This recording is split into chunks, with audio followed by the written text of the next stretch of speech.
अच्छा जी, ये न्यूज़ जो है ये कुछ अर्सा पहले की है, लेकिन ये थोड़ी माँओं के लिए तवज्जो की तालिब है। उसका लिंक मैं डिस्क्रिप्शन में शेयर कर दूँगी। अच्छा, इसमें ये हुआ कि भई एक खातून थी जिनका ताल्लुक लीड्स से था, 48 साल उनकी उम्र थी, उनका नाम नबीला अंजुम था और उनका जो बेटा था वो मुलव्वस था, यानी एक प्लॉटिंग में कह लें कि भई वो टेररिस्ट अटैक करने वाला था और उसमें जो है वो उसने नाइफ़ इकट्ठे कर लिए थे और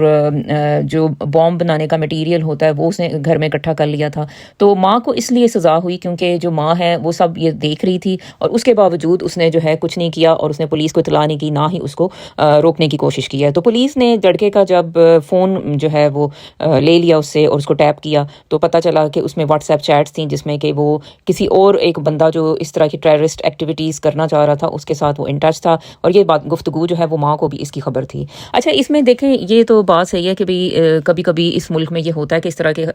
वाक़यात होते रहते हैं, लेकिन हमें जो है वो अपने बच्चों पे भी नज़र रखने की ज़रूरत होती है। अगर भाई जैसे कोई भी बच्चा जो है उसका बिहेवियर आप देखते हो कि वो चेंज हो रहा है, खासतौर पे इसमें टीनेजर्स इन्वॉल्व हैं जिनकी उम्रें जो हैं 17, 18 या 16 कह लें, इस एज ग्रुप के जो लड़के या लड़कियां हैं ये बहुत ख़तरनाक होते हैं क्योंकि वो अपनी इस दुनिया में एक शनाख्त ढूंढ रहे होते हैं और बाज़ औक़ात वो कुछ ऐसे गलत किस्म के लोगों के हत्थे चढ़ जाते हैं और उनका ये जो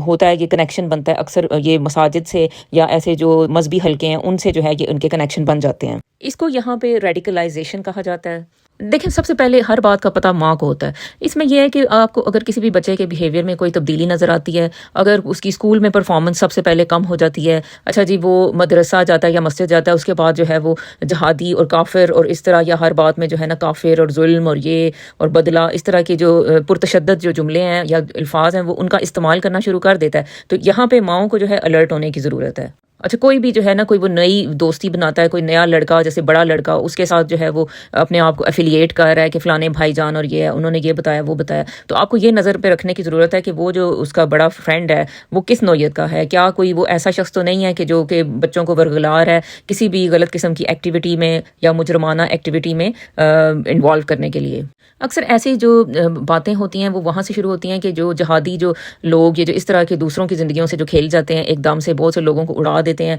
और इस तरह उनको एक हीरो और शहीद के तौर पे पेश किया जाता है। हालांकि आपको पता है कि इस्लाम की टीचिंग्स इससे बरअक्स हैं। बच्चों को ये सिखाने की ज़रूरत है कि आपकी जो भी फील्ड है उसमें आप अच्छा परफॉर्म करें और यही आपका जहाद है। बॉम्ब बनाने के लिए अक्सर एसीटोन और हाइड्रोजन पेरोक्साइड का इस्तेमाल किया जाता है, तो कोई भी बच्चा अगर इस तरह का कोई मटीरियल अपने घर में मंगवा रहा है तो माओं को उधर ही अलर्ट हो जाना चाहिए। बहुत ज़्यादा एकदम से कोई बच्चा मजबी हो जाता है तो ये भी जो है ना एक अलर्ट है तमाम माओं के लिए। उसको देखें कि वो किसी साइकोलॉजिकल प्रॉब्लम का शिकार तो नहीं हो गया।